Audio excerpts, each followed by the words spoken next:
And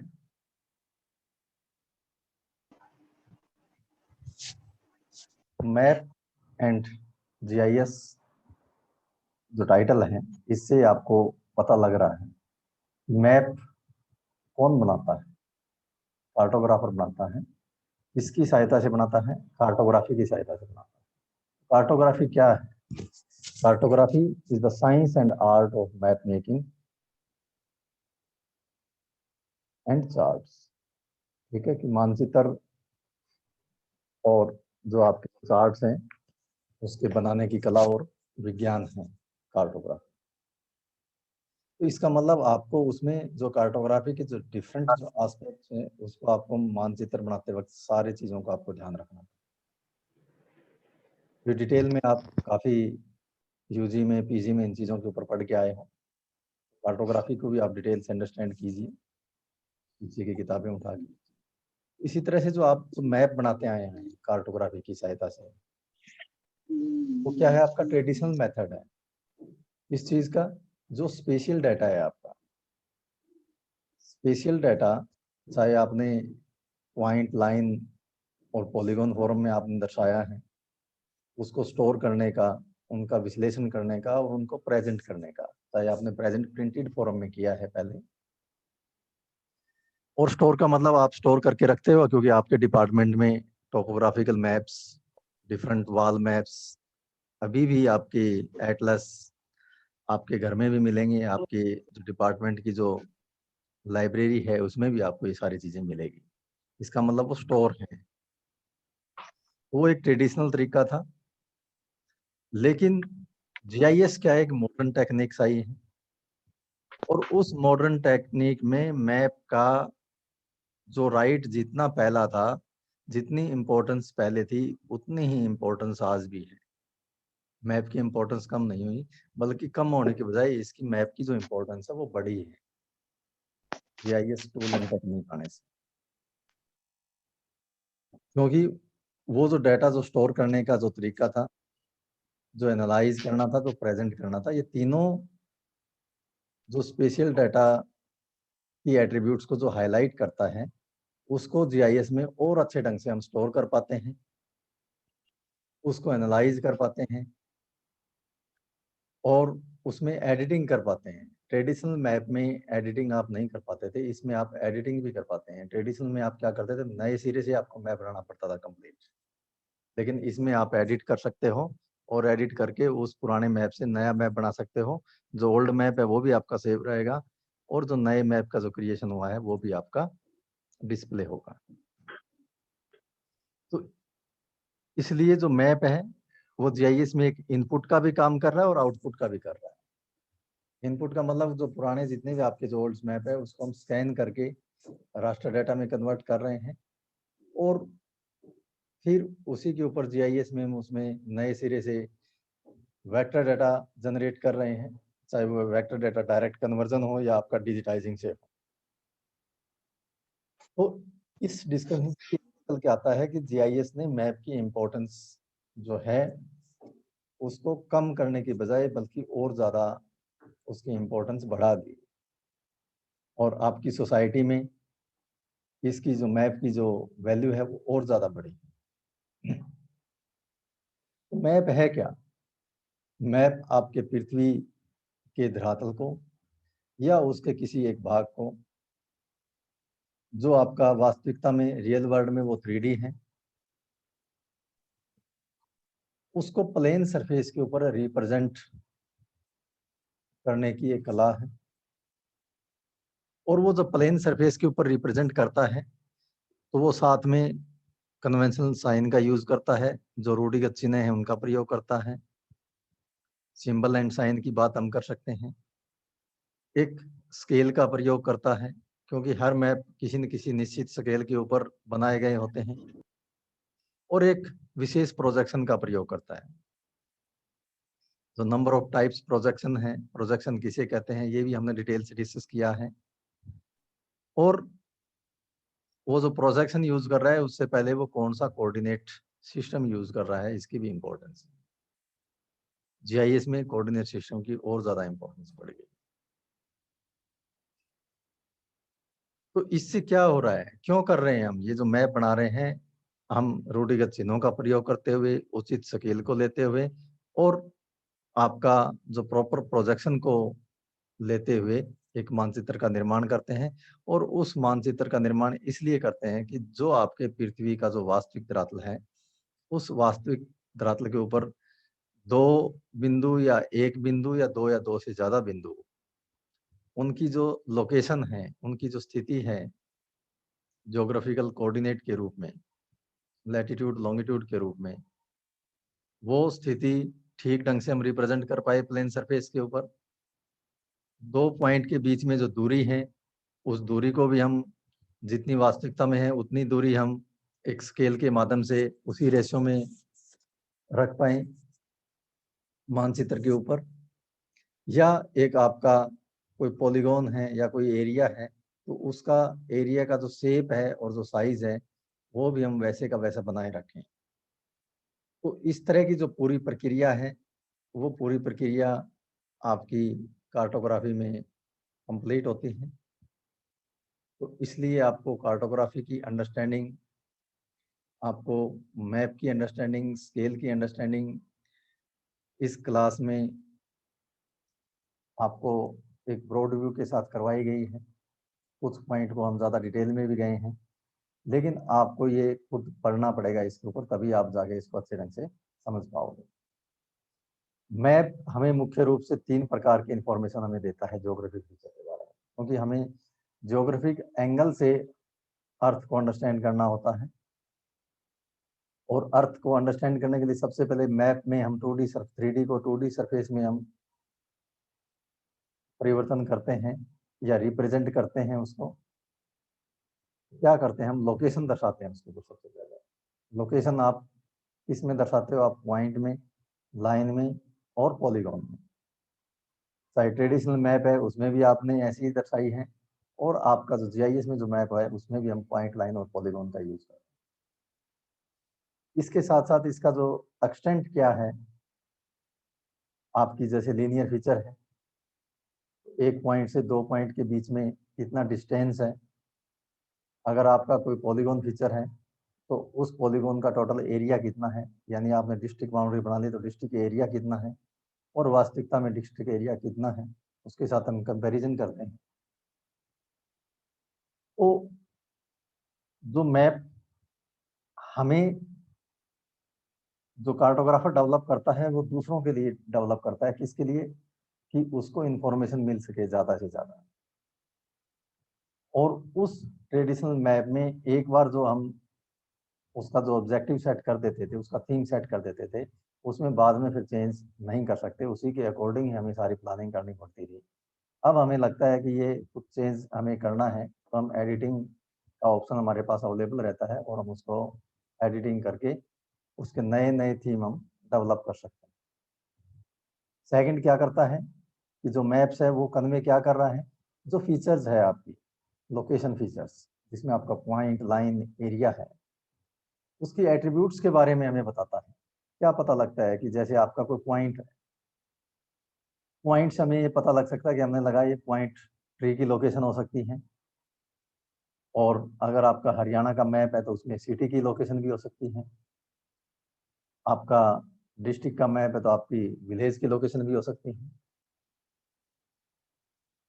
उसके बारे में जो हम एट्रीब्यूट है वो लिखते जाएं, उसके बारे में मैप कन्वे करता है। जितना हमने लीजेंड में लिखा है उसके बारे में उतना ही करेगा मैप। आपका रोड है, रोड टोपोग्राफी में आप रेड कलर से शो करते हैं, फिर उसकी तो थिकनेस डिपेंड होती है कि आपका जो थिकली रोड है वो आपका नेशनल हाईवे है, उससे कम थिक रोड है आपका स्टेट हाईवे है, फिर उससे कम है आपका स्टेट, ये आपका डिस्ट्रिक्ट हाईवे है। तो इससे हम ये पता लगा सकते हैं कि नेशनल हाईवे, स्टेट हाईवे और डिस्ट्रिक्ट रोड, फिर आपका विलेज रोड है, स्ट्रीट है, उसमें जो अंतर पता लग रहा है, ये जो विशेषताएं हैं, ये मैप ही कन्वे करता है। फिर उस मैप में संबंध क्या है आपस में, जैसे हमने रोड बनाया एक, ये आप गूगल मैप में आप देख पा रहे हो कि इस टॉपिक के ऊपर भी मैंने डिटेल से डिस्कस किया है पिछले थ्योरी की क्लासेज में आपसे। आप गूगल मैप में आप हिसार से दिल्ली जाना चाहते हैं, कुतुब मीनार उसमें आप डेस्टिनेशन में डालते हैं और प्रेजेंट लोकेशन में आप जहाँ भी हैं वो डालते हैं, तो आपको वो दिल्ली तक तो आपको एक सिंगल रोड दिखाएगा। आगे जाके वो आपको नंबर ऑफ रोड दिखा देगा, शॉर्टेस्ट भाई ये पड़ता है इतनी दूरी पे है और ये इतनी दूरी पे है। वो कैसे दिखा पा रहा है? वो तभी दिखा पा रहा है जितने भी जो लीनियर फीचर उसने डेवलप किया है, उस लीनियर फीचर में रिलेशनशिप डेवलप हुआ है, एक नेटवर्क बना है। जैसा वास्तविक धरातल में आपका नेटवर्क है, वैसा ही आपका मैप में भी नेटवर्क बनता है। अगर नेटवर्क नहीं बनेगा तो आप अपने डेस्टिनेशन पे नहीं पहुंच पाओगे। इसी तरह से कोई पॉलीगॉन बना रहे हैं, तो पॉलीगॉन के साथ में कुछ, जैसे आपने हिसार डिस्ट्रिक्ट की बाउंड्री बनाई, फिर आपने फतेहाबाद की बनाई, तो हिसार और फतेहाबाद के बीच में कुछ कॉमन बाउंड्री है दोनों की, जो शेयर हो रही है दोनों से, तो इन दोनों में रिलेशन है एडजेंसी का, ये साथ लगती हुई फीचर है।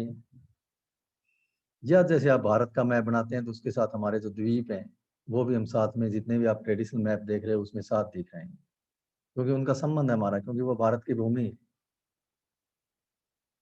तो इस तरह के संबंध स्थापित करना आपकी लोकेशन फीचर में, चाहे वो पॉइंट, लाइन और एरिया की हो, तीनों का भी इसमें आपस में संबंध होता है कि कोई पॉइंट इस रोड से कितनी दूरी पे है, कितने नज़दीक हैं, या कौन से पॉलीगॉन में वो पॉइंट लोकेटेड है, स्थित है। ये सारे संबंध डेवलप होते हैं और जीआईएस ने इन संबंधों को और ज़्यादा सुदृढ़ तरीके से हमारे सामने एनालाइज किया है, प्रेजेंट किया है, डिस्प्ले किया है, और अच्छे ढंग से आप इस चीज़ों को समझ पा रहे हैं, और गूगल मैप आपका इसी का एक एग्जाम्पल है। फिर मैप्स के ऊपर आ रहे हैं कि मैप विभिन्न प्रकार के होते हैं, और जितने भी विभिन्न प्रकार के मैप हैं, लेकिन उनकी जो मैपिंग प्रोसेस है, यानी मानचित्र निर्माण की जो प्रक्रिया है, वो प्रक्रिया सामान्यतः एक ही प्रकार की होती है, उसमें कोई विभिन्नता नहीं होती है। और ये जो निर्माण प्रक्रिया है, इस प्रक्रिया से जब एक कार्टोग्राफर प्रोसेस करता है या मानचित्र बनाने की एक कल्पना करता है और फिर बनाने में जुट जाता है, तो वो कुछ बहुत सी बातों को ध्यान में रखता है। उसको वन बाई वन हम डिस्कस करेंगे। पहला कि पर्पज ऑफ द मैप क्या है, वो एस्टेब्लिश करता है ये क्या सर्व करेगा ये मैप पर्पस। जैसे गूगल मैप ने गूगल मैप बनाया, तो उसके माइंड में ये थी कि लोगों की जो अननोन लोकेशन है, जो कभी कोई गए नहीं वहां पर, उन लोकेशन को आइडेंटिफाई करने में मदद करेगा। अदरवाइज ये मदद हम पहले भी लेते थे, हम पूछ पूछ कर जाते थे, अपनी गाड़ी में जा रहे हैं तो गाड़ी को रोकते थे कि ये रोड कहाँ जाएगा, कितनी दूर है, कोई दिक्कत तो नहीं है आगे रास्ते में। ये सारी जो सूचनाएं हैं, वो सूचनाएं आपको गूगल मैप में मिल जाती हैं। इसकी लोकेशन ये है, इतनी दूरी पे है, शॉर्टेस्ट ये पड़ेगा, लेकिन इसके ऊपर कंजेशन है, इसलिए आपको चाहे थोड़ा दूसरा लॉन्ग पड़ेगा, लेकिन आप इस रास्ते से जाइए। ये सारी सूचनाएं आपको मिल रही है। तो पर्पज क्या है मैप का? वो सबसे पहले आपके सामने क्लियर कट एक आपका विजन होना चाहिए मैप बनाते वक्त। पर्पज डिफरेंट हो सकता है। World war, second world war में कुछ देशों ने अपने मैप बनाए, जरूरी नहीं है वो मैप सही थे, वो झूठे थे, लेकिन अपनी स्ट्रेटेजी के लिए उन्होंने यूटिलाइज किया। अभी जैसे भारत और नेपाल के बीच में कुछ डिस्प्यूट था कुछ लोकेशन को लेकर, नेपाल कह रहा है कि ये मेरा, और भारत कह रहा है कि हमेशा से हमारा भाग रहा है ये काला पानी। तो नेपाल ने अपने मैप के ऊपर उसको हाईलाइट कर दिया, इंडिया में ऑलरेडी हाईलाइट है, तो वो जो एरिया है आपका वो ओवरलैप कंडीशन में आ गया। तो इस तरह के मैप भी डेवलप किए जाते हैं। और जितने भी आप कार्टोग्राफी में अंडरस्टैंड करके आए, डिफरेंट थीमेटिक पर्पज होते हैं, चाहे पॉपुलेशन डेंसिटी का है, आपका प्रोपोर्शन ऑफ पॉपुलेशन का है, सेक्स रेशियो का है, लिटरेसी का है, आपके क्रॉप्स के हैं, जितने भी आप मैप अपने अलग अलग सब्जेक्ट में जो आप स्टडी कर रहे हो, उन सब का जो पर्पज है वो एक डिफरेंट पर्पज होता है। इसीलिए जितना भी जो मैप है उसका एक पर्पज होगा, और उस मैप को बनाने के लिए आपको स्केल का भी ध्यान में रखना पड़ता है कि किस स्केल के ऊपर ये मैप आप प्रोड्यूस करने जा रहे हो या इसको बनाने जा रहे हैं। तो स्केल के ऊपर भी हमने काफ़ी डिटेल में डिस्कस किया है। आपने यूजी में भी पढ़ा, पीजी में भी पढ़ा, फिर मैंने भी रिमोट सेंसिंग की क्लास में डिस्कस किया, पिछले कुछ लेक्चर में भी इसके ऊपर फोकस किया है। लेकिन स्केल क्या रिप्रेजेंट करती है? मोटे तौर पे आप पढ़ गया है कि कोई भी जो 2 पॉइंट है एक्चुअल अर्थ सरफेस के ऊपर, हिसार से जो हांसी की जो लोकेशन है, अगर मैप के ऊपर भी वो सेम 2 पॉइंट लोकेट कर दिए जाए और उसका जो रेशियो निकल के आता है उस डिस्टेंस का, वो स्केल कहलाता है। लेकिन जीआईएस में बात वही है, स्केल वही है, लेकिन थोड़ा सा हम इस तरह से भी इसको अंडरस्टैंडिंग कर सकते हैं कि हमें एक इंडिकेशन दे रही है। क्या दे रही है इंडिकेशन हमें? कि how much smaller than reality ये मैप इज, कि आपका जो रियल जो वर्ल्ड है, वो वर्ल्ड पूरी आपकी अर्थ सरफेस भी हो सकती है और आपकी एक कॉलोनी भी हो सकती है। आप एक कॉलोनी को समझिए, आपकी अपनी कॉलोनी को एक A4 के पेपर के ऊपर हम कैसे रिप्रेजेंट कर सकते हैं और कैसे आपको दिखाई देती है वो। जो वो कैसे दिखाई देती है वो आपका मैप की स्केल पे डिपेंड करता है। तो जो रियलिटी में जो आपका अर्थ रिप्रेजेंट होता है या आपका जो मोला रिप्रेजेंट हो रहा है मैप के ऊपर, उतनी रियलिटी में नहीं होगा, बल्कि उससे मच स्मॉलर होता है। कितना छोटा होगा वो भी स्केल पे डिपेंड करता है कि किस स्केल के ऊपर मैप आप बना रहे हैं। आपके लार्ज स्केल मैप है, स्मॉल स्केल मैप है, मीडियम स्केल मैप है, इन ऑब्जेक्टिव पे आपका डिपेंड कर रहा है कि आप क्या क्या चीज़ें उसमें दर्शाना चाहते हो और किस लेवल की आप दर्शा पा रहे हो। आपके पास लिमिटेशन है कि साइज ही पेपर आपका पास A4 का है, तो उसके ऊपर जो आप दर्शाओगे वो एक स्केल पे ही डिपेंड करेगा। फिर बात आती है उसमें एक्यूरेसी की मैप की, कि जो आपकी जो रियलिटी है, रियलिटी में आपका जो हिसार और हांसी के बीच में जो रोड आप बना रहे हो एक, वो रोड 10 किलोमीटर है और एक निश्चित स्केल के ऊपर आप मैप बना रहे हो A4 साइज के ऊपर, उस स्केल में वो दोनों पॉइंट की जो दूरी है वो भी 10 किलोमीटर ही लग जाए आपको कैलकुलेशन में, तो आपकी एक्यूरेसी हाई लेवल की। कि कितना उसका मेजरमेंट है, वो मेजरमेंट के बिल्कुल नज़दीक हम पहुंच जाए, वो एक्यूरेसी पे डिपेंड करेगा कि कितना क्लोज है। अगर 100% है तो एक्यूरेसी आपकी 100% है, अगर 99% है तो एक्यूरेसी आपकी 99% है।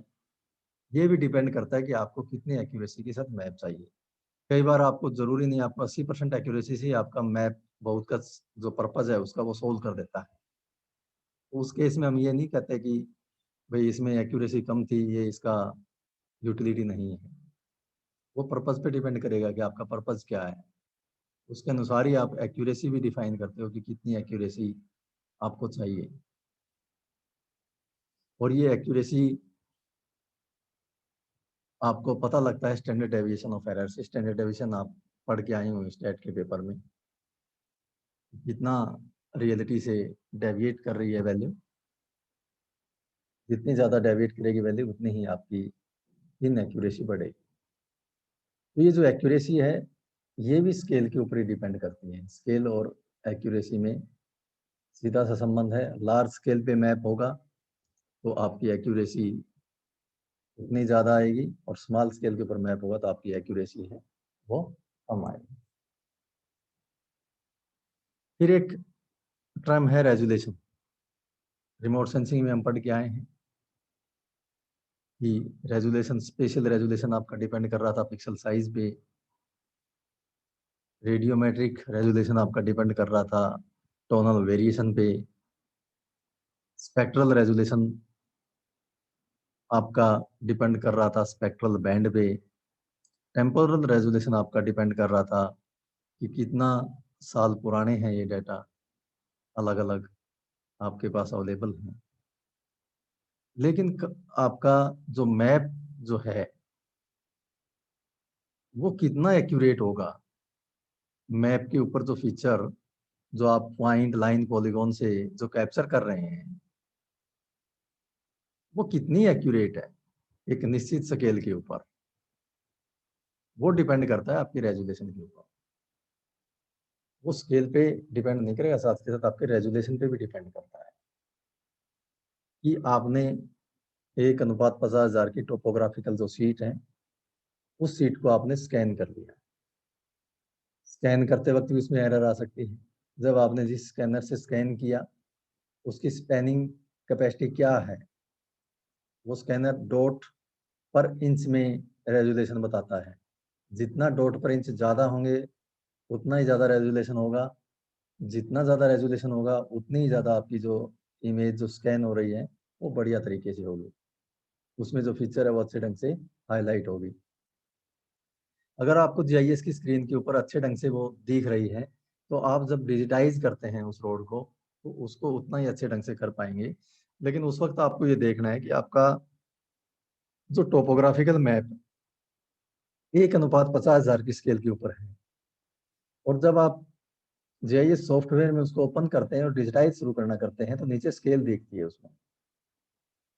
अगर उसमें आप स्केल ले लेते हो कि 1:1,00,000 तो फिर उस मैप को डिजिटाइज करने की आपको आवश्यकता क्या है, क्योंकि आपके पास ऑलरेडी ही आपकी लाइब्रेरी में 1:50,000 पे मैप अवेलेबल है, तो आप नया मैप बना के क्या करोगे। उस वक्त इस स्केल को आपको ध्यान में रखना जरूरी होता है कि 1:50,000 से ज्यादा लार्ज स्केल पे ही आप डिजिटाइज करोगे तब तो आपका फायदा है, अदरवाइज कोई फायदा नहीं। तो जितनी ज्यादा आप स्केल के ऊपर डिजिटाइज कर रहे हो वो रेजुलेशन पे डिपेंड करता है कि कहाँ तक आपको फीचर ये ठीक ढंग से ऑब्जर्व कर पा रहे हो और आप इसको कैप्चर कर पाओगे। ये जरूरी नहीं है कि वो 50,000 पे और हम तो ये कहेंगे कि हम तो 2,000 पे करेंगे। 2,000 पे आपको इतनी मोटी वो फीचर दिखाई देगी, एक रोड है आपकी स्क्रीन पे ही आ जाएगी सारी, तो आपको रोड का सेंटर ही नहीं पता लगेगा, उस पर भी कोई फायदा नहीं है। तो एक आपको डिजिटाइज करते वक्त कि ये मैप किस स्केल पे था, किस स्केल पे आप डिजिटाइज कर रहे हो, और उस डिजिटाइजेशन प्रोसेस से जो आप पॉइंट, लाइन और पॉलीगॉन के थ्रू जो ऑब्जेक्ट को कैप्चर कर रहे हैं उसको कितने अच्छे ढंग से आप कैप्चर कर पा रहे हैं, जिस स्केल के ऊपर वो कर पा रहे हैं आप अच्छे ढंग से कैप्चर, वो आपका जो डिटरमाइन होता है वो रेजुलेशन से होता है। जब कार्टोग्राफी में हम बात करते हैं कि मैप के ऊपर किसी भी ज्योग्राफिक फीचर है आपकी, उसकी लोकेशन क्या है पॉइंट, लाइन, पॉलीगॉन में, उसकी शेप कैसी है उस पॉलीगॉन की या उस लाइन की, ये सारी डिटेल हम दर्शाते हैं। तो जितनी जो मैप की जो स्केल है वो अगर लार्ज होती है तो आप एक छोटे एरिया को बड़ा करके अच्छे ढंग से दिखा पाते हैं और उसका जो रेजुलेशन होगा वो हायर होगा। जितनी स्केल छोटी होगी उसका रेजुलेशन उतना ही कम होगा। तो इसमें जैसे आप कोई बाउंड्री दिखा रहे हैं, आपके हिसार के डिस्ट्रिक्ट की बाउंड्री बना रहे हैं आप, उस बाउंड्री में आपने ये कहा कि ये बाउंड्री में 1:50,000 की स्केल पे बनाऊंगा, और बाउंड्री आपने बना दी। फिर बाउंड्री इसमें आपको मैंने जैसे कई बार इसमें पिछले लेक्चरों में आपको समझाया है कि उस बाउंड्री की थिकनेस कितनी लेंगे। उसमें स्केल के हिसाब से उस बाउंड्री की थिकनेस हम नहीं ले सकते। अगर स्केल के हिसाब से लेंगे तो वो बाउंड्री आपको दिखेगी नहीं, अगर कोई और स्मॉल स्केल में मैप बनाए तो वो आर्बिट्रेरी स्केल लेते हैं हम उसमें। उस बाउंड्री की जो थिकनेस है वो स्केल डिपेंडेंट नहीं होती हमारी, वो आर्बिट्रेरी होती है। और ये उस प्रोसेस को स्केल फ्री किया गया है, उसको हम स्मूथ और सिंप्लीफाई कर रहे हैं चीज़ों को, क्योंकि हमारा जो पर्पज है वो ये पर्पज है कि गवर्नमेंट एजेंसी को या जो सोसाइटी है वो हमारे मैप को रीड करके उसकी जो समस्या है वो अपनी समस्याओं का समाधान कर सके। तो इसके स्केल के साथ साथ हमें जो ज्योग्राफिकल फीचर को हाईलाइट कर रहे हैं उसको हमें स्मूथ और सिंप्लीफाई भी करना होता है। कई बार चीजें हैं कि हमें ये भी देखना कि किस स्केल के ऊपर हम मैप बना रहे हैं, उस स्केल के ऊपर वो जो सिटी है आपका, वो सिटी आपका एरिया से रिप्रेजेंट करें, उसको पॉइंट से करें। अगर हम हरियाणा का मैप बना रहे हैं तो सिटी को हम पॉइंट से ही करेंगे। अगर हम हिसार सिटी का मैप बना रहे हैं तो सिटी को हम पॉलीगॉन से करेंगे, एरिया से करेंगे। सारी चीजें हमें कार्टोग्राफी में डिसाइड करनी होती है। ग्राफिक कंप्यूटिंग की बात आती है जब आप कंप्यूटर में, सॉफ्टवेयर में जब आप ये चीजें देखते हैं,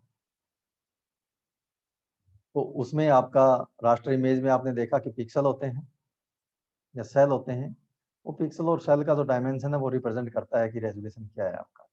तो रेजोल्यूशन यहाँ पर दो प्रकार के आपके सामने आ रहे हैं कि कार्टोग्राफी रेजोल्यूशन है और एक आपका ग्राफिक कंप्यूटिंग रेजोल्यूशन। तो ग्राफिक कंप्यूटिंग के ऊपर, रेजोल्यूशन के ऊपर हमने काफी डिटेल में डिस्कस आपको किया है, आप इसको स्टडी करिएगा। फिर प्रिसीजन की बात होती है। एक एक्यूरेसी और प्रिसीजन के बीच में भी काफी कंफ्यूजन रहता है। एक्यूरेसी जो हमने बताया कि कितनी रियलिटी के वो क्लोज है, ट्रू वैल्यू क्या है, और आपने कितना उस मैप को डेवलप करके उस वैल्यू को लेके आए हैं। अगर आपका एरिया 10 स्क्वायर किलोमीटर है, वास्तविकता में अगर मैप में भी वो 10 स्क्वायर किलोमीटर आ रहा है, तो आपकी एक्यूरेसी हाई लेवल की है, 100% है। प्रिसीजन क्या है कि इसमें ये कह रहा है कि आप अगर बार बार उसको डिजिटाइज करके देखें, एक हिसार की बाउंड्री आपने एक बार डिजिटाइज की, उसका एक एरिया आया, वो कह रहा है कि ये क्लोजनेस के 99% है। फिर आपने दोबारा डिजिटाइज किया, फिर वो 98% आ रहा है। फिर वो तीसरी बार किया, वो 97% आ रहा है। तो उसमें एक्यूरेसी का वेरिएशन तो पता लग रहा है कि कितना, 1 पॉइंट, 2 पॉइंट, 3 पॉइंट आपकी एक्यूरेसी वेरी कर रही है। लेकिन ये वेरी करी कैसे है? ये रिपीट करने से, बार बार रिपीट करने से आपको ये पता लगा कि कितना डिग्री ये वेरी कर रहा है। The degree to which further measurement और कैलकुलेशन शो द सेम और सिमिलर रिजल्ट्स। अगर बार बार करने से आपको ये पता लग रहा है कि ये रिजल्ट है वो आपका कुछ दूरी पे रिप्रेजेंट हो रहा है, तो आपका मतलब है कि आपका जो प्रिसीजन जहां फाइनल पहुंचोगे, आप ये कहोगे कि हमारा जो रिजल्ट है वो ये होना चाहिए, लेकिन जरूरी नहीं वहाँ एक्यूरेसी हो। इसका एक एग्जांपल ये है, आपने एक तीर जो लगाते हैं, गेम खेला होगा बचपन में, अभी खेलते होंगे आप, दीवार पे एक सर्कल लगाते हैं, छोटा सर्कल, बड़ा, उससे बड़ा, फिर उसमें आप दूर से तीर से निशाना लगाते हैं, और आप ये कहते हो कि अगर इस सेंटर में जितने भी निशाने लगेंगे, आपको 10 निशाने लगे हैं, 10 में से अगर 8 सेंटर में आपके लग गए निशाने, तो आपकी एक्यूरेसी आपकी 8/10 हो गई, 80% हो गई। अगर आप वो निशाना लगाते वक्त सेंटर में आपके 2 लगे और तीसरे सर्कल में वो 8 लगे, तो आपका जो प्रिसीजन है वो तीसरा सर्कल है, और उस तीसरे में भी आपके एक ही पॉइंट के ऊपर आपका 8 के 8 लग रहे हैं। तो अब आप ये कहोगे कि आपका जो प्रिसीजन है वो बहुत बढ़िया है, या आपने जरूर एक्यूरेसी से तो आप दूर गए, वास्तविकता से आप दूर गए, लेकिन उस पॉइंट के ऊपर आपने 10 के 10 तीर वहीं लगा दिए, तो वो प्रिसीजन आपका वहां पर हाई लेवल का है। तो एक्यूरेसी और प्रिसीजन में भी आपको डिस्कस और डिबेट करने की अच्छे ढंग से आवश्यकता है, उसके ऊपर भी आप फोकस कीजिए। फिर जो स्पेशल एंटिटी है आपकी, जो ज्योग्राफिकल फीचर है रियल वर्ल्ड में, और उस फीचर को आप मैप के ऊपर पोर्ट्रे करते हैं, तो वो आपको अंडरस्टैंडिंग पहले बना ली होती है कि आप अपने मोहल्ले का मैप बना रहे हैं, तो आप क्या क्या उसमें दिखाओगे। आप गली दिखाओगे, वहां पर आप लोगों के घर दिखाएंगे, एरिया में दिखाएंगे, घर के आगे कोई ट्री लगा है तो वो दिखाएंगे, तो ड्रेनेज सिस्टम है तो वो दिखाएंगे। ये आपको पहले माइंड मेकअप कर लेना होता है कि आप इस मानचित्र में क्या क्या चीजें बनाने जा रहे हो, वो आपको सिलेक्शन करनी पड़ेगी। अगर एक बार आपकी सिलेक्शन हो जाती है, तो उस फीचर को आप रिप्रेजेंट कैसे करोगे, कि कौन सी फीचर को आपको पॉइंट से करनी है, कौन सी को लाइन से करनी है, कौन सी एरिया से करनी है, ये मेथड भी आपको चूज भी करना पड़ेगा। ये भी एक मैप मेकिंग की प्रोसेस में बहुत इंपॉर्टेंट रोल अदा करता है। सिलेक्शन ऑफ फीचर और choosing a method for representing the feature, ये बहुत इंपॉर्टेंट है। इसके बाद जो अगली जो प्रोसेस है मैप मेकिंग की वो है जनरलाइजेशन। और हमारा टाइम करीब करीब 5-7 मिनट बचे हैं, तो ये डिस्कशन हम कल रखेंगे। आज यहीं इसको क्लोज कर रहे हैं।